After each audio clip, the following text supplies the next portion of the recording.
نحمده ونصلي على رسوله الكريم اما بعد۔ آپ لوگوں کو پچھلے دنوں میں نیکیوں کے فائدے بتائے گئے اور یہ سمجھایا گیا کہ نیکی اور بھلائی کے راستے پر چلنے کی برکت سے اللہ کی طرف سے اجر و ثواب ملے گا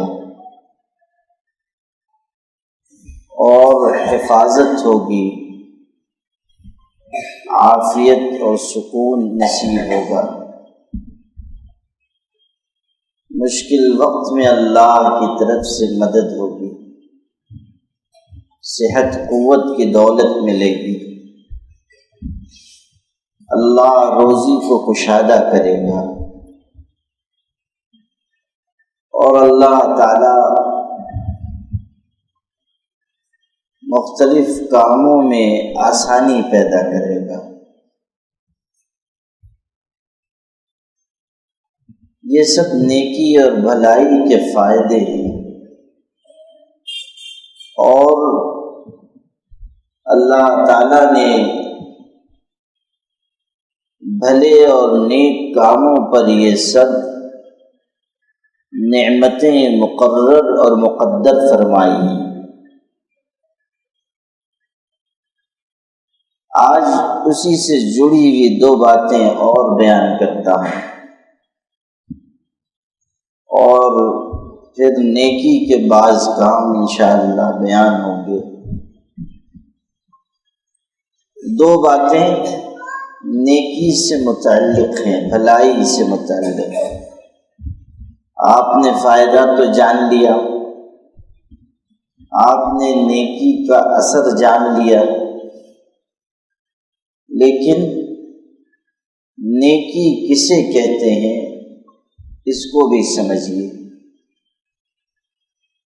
نبی کریم صلی اللہ علیہ وسلم سے صحابی نے پوچھا،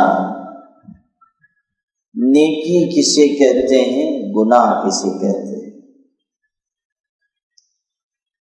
ایک روایت میں یہ بات ہے کہ ایک صاحب آئے اور انہوں نے آ کر نبی کریم صلی اللہ علیہ وسلم سے عرض کیا کہ مجھے آپ سے کچھ پوچھنا ہے۔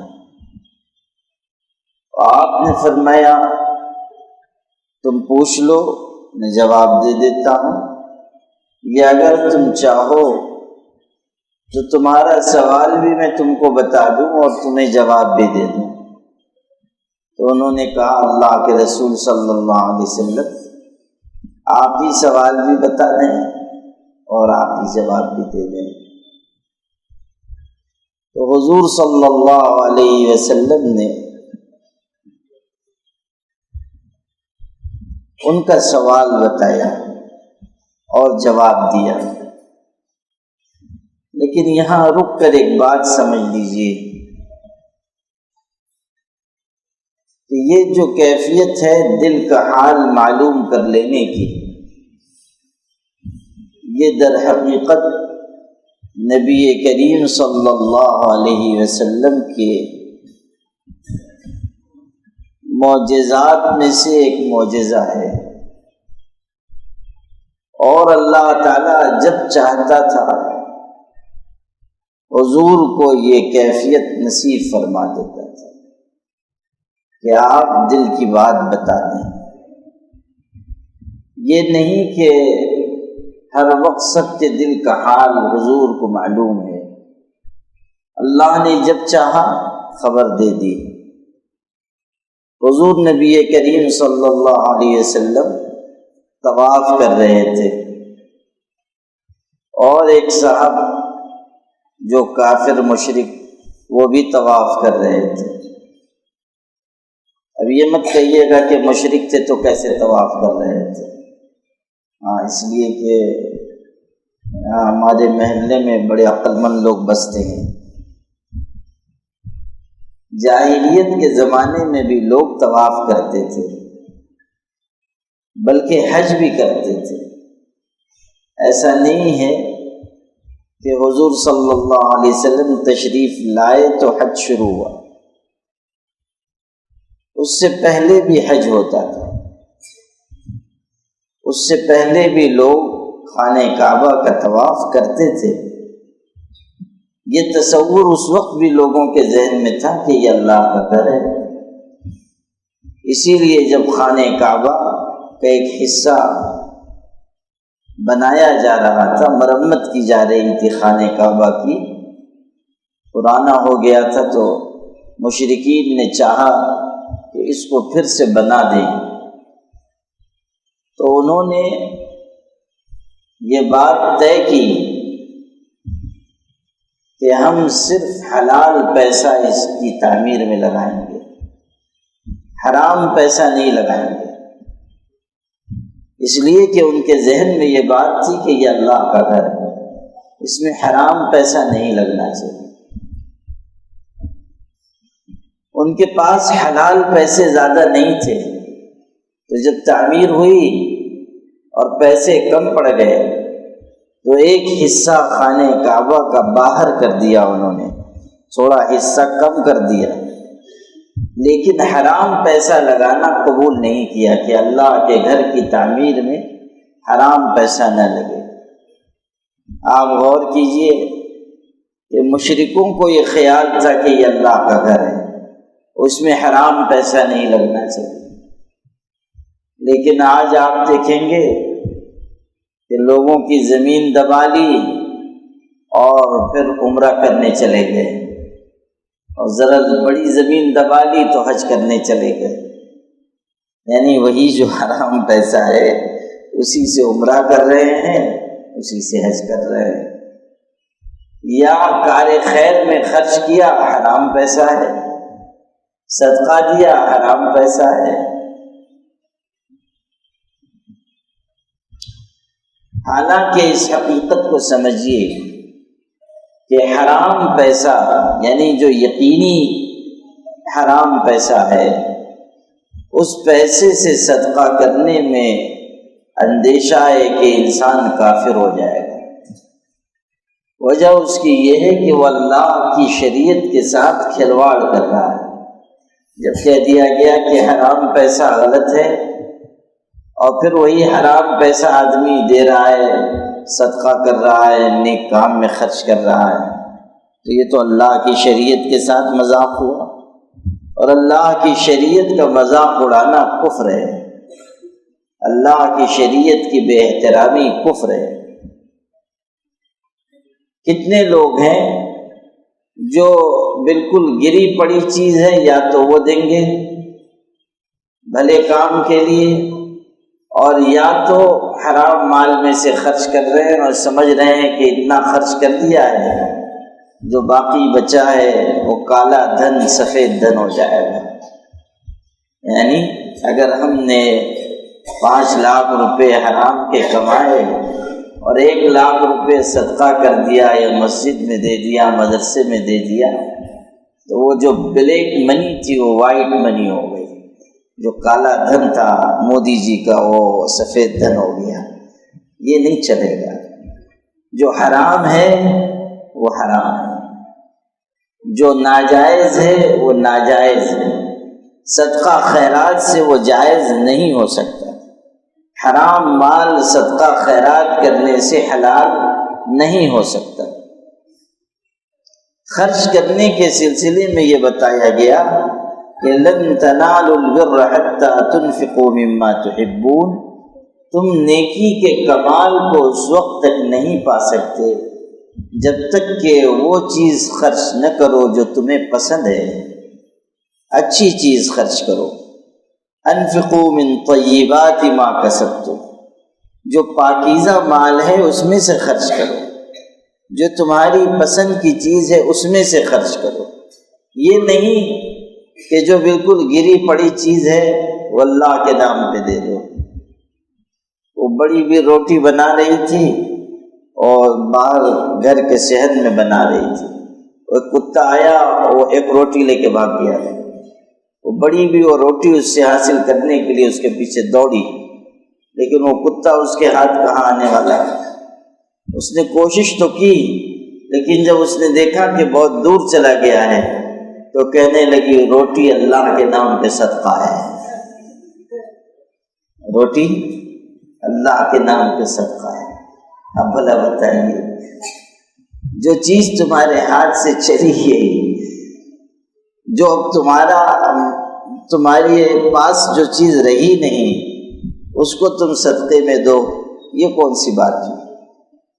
کتنے لوگ ایسے ہیں جو پرانی پھٹی ہوئی نوٹیں جمع کر کے رکھتے ہیں اور پھر لا کے مسجد کی تھیلی میں ڈال دیتے ہیں، جمعہ کے دن گری پڑی ساری چیز یہاں دے دی، یہ صحیح نہیں۔ خرچ کرنے کے بارے میں یہ دو باتیں بتائی ہیں، حلال مال میں سے خرچ کرو اور جو تمہاری پسندیدہ چیز ہے وہ خرچ کرو۔ جب قرآن کی یہ آیت آئی لن تنالوا البر، تو حضرت ابو طلحہ انصاری رضی اللہ عنہ، ان کا نہایت خوبصورت اور نہایت قیمتی باغ تھا مدینہ منورہ میں، بے روحا اس کو کہتے ہیں، وہ بہت مشہور باغ تھا اور اس میں کھجوریں بہت اچھی لگتی تھی، اور ان کو بہت پسند تھا، اس باغ سے بڑی محبت تھی۔ لیکن جب یہ آیت آئی تو حضور نبی کریم صلی اللہ علیہ وسلم کی خدمت میں آئے اور کہا کہ اللہ کہتا ہے پسندیدہ چیز خرچ کرو، میری نگاہ میں سب سے پسندیدہ چیز میرا باغ ہے، اس لیے میں وہ اللہ کی راہ میں صدقہ کرتا ہوں، اللہ کی راہ میں دیتا ہوں، پورا باغ دے دیا۔ حضور سے کہا کہ آپ جہاں چاہیں خرچ کر دیں۔ آپ نے فرمایا بہتر یہ ہے کہ تم اپنے رشتہ داروں پر اس کو بانٹ دو، تقسیم کر دو۔ چنانچہ انہوں نے اپنے رشتہ داروں پر صدقہ کر دیا، اپنے رشتہ داروں کو دے دیا۔ اندازہ کیجئے کہ جو پسندیدہ چیز ہے وہ اللہ کی راہ میں خرچ کی، جو پسندیدہ مال تھا وہ دیا۔ خیر، میں آپ کو یہ سنا رہا تھا کہ خانہ کعبہ کی جب تعمیر ہو رہی تھی تو مشرکین نے چاہا کہ صرف حلال مال لگائیں، حرام مال نہیں، تو پیسہ اتنا تھا نہیں، تو کچھ حصہ خانہ کعبہ کا باہر کر دیا۔ یہ جو حتیم والا حصہ ہے، جو ایسے آپ دیکھیں گے کہ ایک طرف خانہ کعبہ کے ایک گول دائرہ سا بنا ہے، اتنی اتنی دیواریں ہیں، اس کو حتیم کا حصہ کہتے ہیں۔ وہ پہلے خانہ کعبہ کا حصہ تھا، لیکن ان لوگوں نے اس کو باہر کیا، اور اس لیے کیا کہ پیسہ نہیں تھا۔ پھر جب حضور صلی اللہ علیہ وسلم کا دور آیا اور آپ کو اتنی وسعت بھی ہو گئی کہ آپ اس کو پھر سے اس طرح تعمیر کر دیں، تب بھی آپ نے اس کو ویسے ہی رہنے دیا۔ اور حضرت عائشہ سے کہا کہ ابھی لوگ نئے نئے اسلام میں داخل ہوئے ہیں، اس لیے میں نہیں چاہتا ہوں کہ یہ کام کروں، کہیں اس کی وجہ سے لوگوں کے ذہن میں کوئی الجھن پیدا ہو، تو آپ نے یہ نہیں کیا، لیکن آپ کے ذہن میں یہ تھا کہ یہ ہونا چاہیے کہ جو حصہ باہر کر دیا گیا ہے وہ اندر کر لیا جائے۔ پھر بعد کے دور میں ایک صاحب خلیفہ ہوئے، انہوں نے حضور کی پسند کے مطابق اس کو اندر کر دیا، اتنا حصہ خانہ کعبہ کے اندر لے لیا۔ ان کے بعد جن صاحب کا دور آیا، ان کو چونکہ پہلے والے شخص سے بیر تھا، انہوں نے پھر سے اس کو مختصر کر دیا۔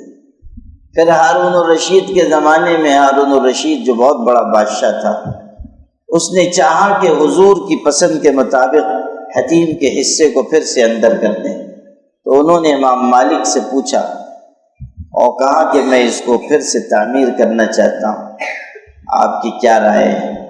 امام مالک نے کہا کہ نہیں، اب جیسا ہے ویسے رہنے دو، ورنہ یہ بادشاہوں کا کھیل ہو جائے گا، ایک آئے گا پھر اس کو تعمیر کرے گا، دوسرا آئے گا پھر اس کو تعمیر کرے گا، یہ بادشاہوں کا کے لیے کھلواڑ ہو جائے گا، اس لیے اب جیسا ہے ویسے ہی رہنے دو۔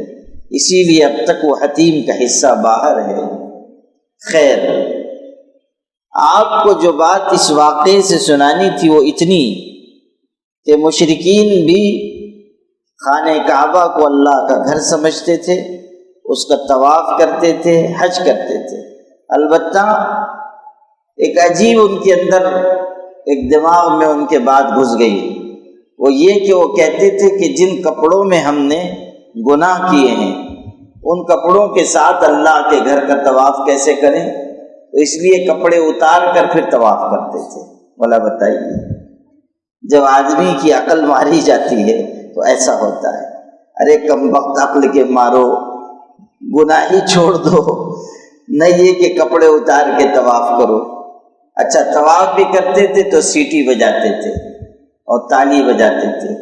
یہ جو آج کل ہمارے بعض بچے پھرتے رہتے ہیں اور سیٹی بجانے میں بڑی مہارت حاصل کرتے ہیں، وہ خود سمجھ لیں کہ ان کا شجر نسب کدھر مل رہا ہے۔ وَمَا كَانَ صَلَاتُهُمْ عِندَ الْبَيْتِ إِلَّا مُكَاءً وَتَصْدِيَةً، قرآن میں ہے کہ وہ جو طواف کرتے تھے تو تالی بجاتے تھے اور سیٹی بجاتے تھے، یہ ان کے طواف کا طریقہ تھا۔ خیر، اب وہ قصہ سنیے جو سنا رہا تھا۔ حضور صلی اللہ علیہ وسلم طواف کر رہے تھے اور ایک مشرک بھی طواف کر رہا ہے۔ حضور صلی اللہ علیہ وسلم کے خلاف اس کے دل میں بہت سی باتیں تھیں اور وہ چاہتا تھا کہ موقع ملے تو ان کو نقصان پہنچاؤں۔ حضور صلی اللہ علیہ وسلم جب طواف کرتے کرتے اس کے سامنے آئے تو آپ نے پوچھا، اس کا نام فضالہ تھا، پوچھا فضالہ کیا دل میں سوچ رہے ہو، کیا خیال کر رہے ہو؟ تو اس نے بڑی معصومیت سے کہا، اللہ کا ذکر کر رہا ہوں۔ کیا کر رہا ہوں؟ اللہ کا ذکر کر رہا ہوں، دل میں اللہ کو یاد کر رہا ہوں۔ تو حضور مسکرائے اور ارشاد فرمایا کہ تم اللہ کا ذکر نہیں کر رہے ہو، بلکہ تم دل میں میرے قتل کا منصوبہ بنا رہے ہو۔ تم یہ سوچ رہے ہو کہ موقع مل جائے تو میں ان کو قتل کر دوں، اور فلاں شخص نے تم سے یہ کہا تھا کہ اگر تم محمد کو قتل کر دو گے تو میں تم کو اتنا مال بھی دوں گا۔ تو تمہارا دماغ مجھے قتل کرنے میں لگا ہے، لیکن سن لو کہ تم مجھے قتل نہیں کر سکتے ہو۔ جو اس کے دل کی بات تھی وہ حضور نے ارشاد فرما دی۔ تو اللہ تعالیٰ جب چاہتا تھا دل کی باتوں سے نبی کریم صلی اللہ علیہ وسلم کو آگاہ کر دیتا تھا۔ تو یہ جو صحابی آئے انہوں نے کہا کچھ پوچھنا ہے، تو آپ نے کہا یا چاہو تو میں تم کو جواب دے دوں، اور اگر پسند کرو تو تمہارا سوال بھی بتاؤں اور جواب بھی دے دوں۔ انہوں نے کہا سوال بھی بتا دیں۔ تو حضور نے فرمایا تم آئے ہو مجھ سے یہ پوچھنے کے لیے کہ نیکی کیا ہے اور گناہ کیا ہے، نیکی کیا ہے اور گناہ کیا ہے، یہ پوچھنے آئے ہو۔ انہوں نے کہا بالکل صحیح، میرے دل میں یہی سوال تھا۔ آپ نے فرمایا سنو، نیکی وہ ہے جس پر انسان کا دل خوش ہو، اور برائی وہ ہے جو انسان کے دل میں کھٹکنے لگے اور انسان یہ خیال کرے کہ کسی کو یہ نہ معلوم ہو تو اچھا ہے، یہ ہے برائی۔ اور نیکی کیا ہے؟ جس سے انسان کا دل خوش ہو جائے۔ آپ دیکھیے، انسان کھانا کھاتا ہے اس کا پیٹ بھر جاتا ہے، اور ایک انسان ایک غریب کو کھانا کھلاتا ہے، خود وہ کھانا کھائے گا اس کا دل اتنا خوش نہیں ہوگا، پیٹ بھر گیا لیکن اس کا دل اتنا خوش نہیں ہوگا جتنا غریب کو کھانا کھلانے سے دل خوش ہوگا۔ تو یہ جو دل کا خوش ہونا ہے یہ علامت ہے کہ یہ نیکی کا کام ہے۔ انسان جو کام کر کے یہ خیال ہو اس کو کہ میں نے آج اچھا کام کیا، بھلا کام کیا، کسی کی مدد کر دی، کسی کے کام آ گیا، یا کوئی کام کیا جس پر اس کا دل مطمئن ہوا، وہ ہے نیکی۔ اور جو دل میں کھٹکتی ہے وہ چیز ہے برائی، اور انسان یہ پسند نہیں کرتا کہ کسی کو معلوم ہو، وہ ہے برائی۔ تو آپ نے یہ نیکی اور برائی کی یہ تعریف بیان کی۔ پھر یہ بھی سمجھیے کہ نیکی کے دو پہلو ہیں، نیکی کے دو حصے ہیں۔ نیکی کی ایک قسم یہ ہے کہ انسان اللہ کی عبادت کرے، اللہ کا حکم پورا کرے، اللہ کے آگے جھک جائے، اللہ کی بندگی کرے۔ اور نیکی کا دوسرا حصہ یہ ہے کہ انسان اللہ کے بندوں کی خدمت کرے، ان کے کام آئے، ان کی مشکل کو دور کرے۔ نماز پڑھنا نیکی ہے، مگر اس کا تعلق اللہ کی بندگی سے ہے۔ اور غریب کو کھانا کھلانا یہ بھی نیکی ہے، مگر اس کا تعلق بندوں کی خدمت سے ہے۔ نیکی یہ بھی ہے کہ انسان روزہ رکھے، اور نیکی یہ بھی ہے کہ کسی بوڑھے انسان کا بوجھ اٹھا لے۔ نیکی یہ بھی ہے کہ انسان قرآن پڑھے، اور نیکی یہ بھی ہے کہ راستے میں پڑی ہوئی کسی تکلیف پہنچانے والی چیز کو کنارے کر دے، یہ بھی نیکی ہے۔ حدیث پاک میں ہے، تم سے پہلے کی قوم میں ایک شخص تھا، یعنی بنی اسرائیل میں، وہ راستے سے گزر رہا تھا، اس نے تکلیف پہنچانے والی کوئی چیز راستے پر پڑی ہوئی دیکھی تو اس نے اس چیز کو اٹھا کر راستے کے کنارے کر دیا، یہ سوچ کر کہ اور گزرنے والے میرے بھائیوں کو راحت ہوگی اور اس تکلیف والی چیز کی وجہ سے وہ بچ جائیں گے، یہ سوچ کر اس نے وہ تکلیف پہنچانے والی چیز کنارے کر دی۔ حضور نے خبر دی کہ اللہ نے اس نیکی پر اس کی مغفرت فرما دی، اللہ نے اس نیکی پر اس کی مغفرت فرما دی۔ آپ سوچئے، چھوٹی سی نیکی ہے لیکن اللہ نے قبول فرما لیا، مغفرت ہو گئی۔ ہم لوگ بھی راستے سے چلتے رہتے ہیں، کوئی راستے کے کنارے چیزیں ٹھوکر مار کے بیچ میں کر دی، یہ صحیح نہیں ہے۔ راستے میں کوئی چیز ہے اس کو کنارے کیجیے۔ یہ بھی نہیں کہ کوئی چیز پڑی ہوئی ہے راستے میں، ہم نے دیکھا اور پھر پیچھے والے کو دیکھ رہے ہیں کہ حضور آپ کر دیجئے۔ ارے اللہ نے آپ کو کس لیے پیدا کیا ہے؟ آپ کے بھی دو ہاتھ ہیں، آپ کر دیجئے، آپ کا بھی پیر ہے، پیر سے کنارے کر دیجئے۔